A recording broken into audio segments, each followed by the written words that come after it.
Alright, I'm going to show you the new features of painting with blocks.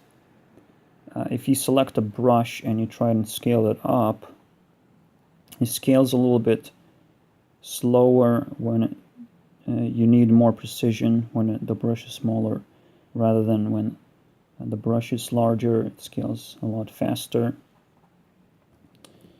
Also, you can use your mouse to paint on the screen pretty much. Select a position, paint on the screen with the mouse. It's not too good because if you paint it too fast, you get this effect, which I will have to fix by, drawing a line between these points. It's not particularly easy, but I'll figure it out. Also, there's a possibility to sculpt, or paint rather. First, let me show you the paint. Obviously, it's a simple way to not place blocks and rather paint them instead. Right. Simple feature like that. And also, you can place a bunch of blocks continuously. But most importantly, if you have this extruding structure, you don't really want to affect the surroundings when you're painting. And if you select too high of a range, if I try and place the blocks now, it will also affect the floor. Right? That's not what I want. What I want is to reduce the range and to only affect the structure itself. That's what I can do. And the floor gets untouched. Also, I can place blocks as well. So that's kind of the new features. Again, I'm kind of trying to figure out how to do microblocks. So I was looking into the textures. I was thinking to start with just remapping blocks themselves, because grass block is very complicated. It has two textures on either side.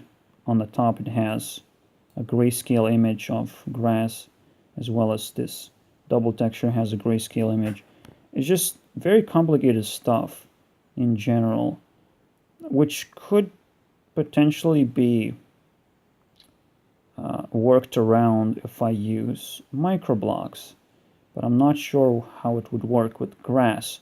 I know how it would work with stuff like doors, because they're kind of not exactly a block wide, so I could just make microblocks and create a door like that out of tiny little blocks, as well as torches, although torches are kind of like little objects, because you can rotate them, you can scale them, so it would work possibly a lot different than an actual block.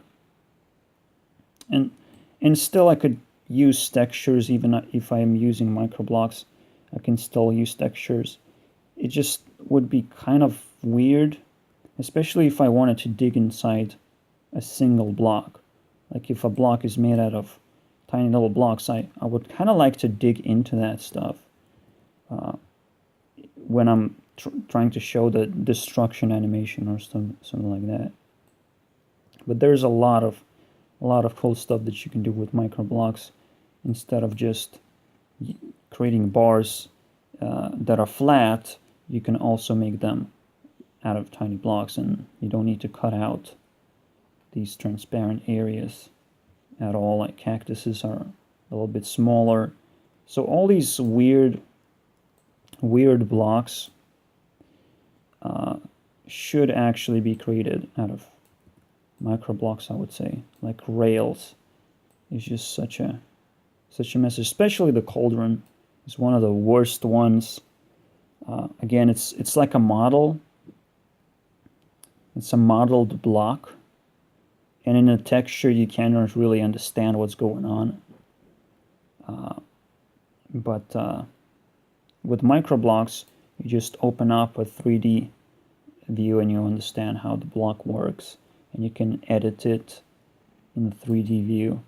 Obviously, you will need some kind of textures if you want to have these nice effects, because if everything is made out of Microblocks, it won't really look that great, even if those Microblocks are textured individually. Instead, they will have to somehow link their textures together.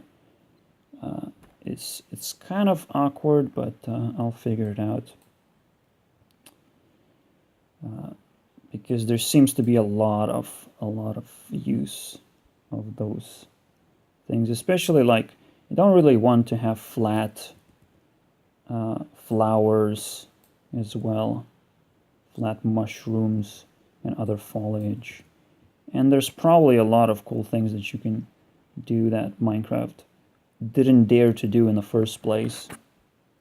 So we'll see what's up with the Microblocks. It's kind of the big project for the weekend. See you guys if I get to the other side then.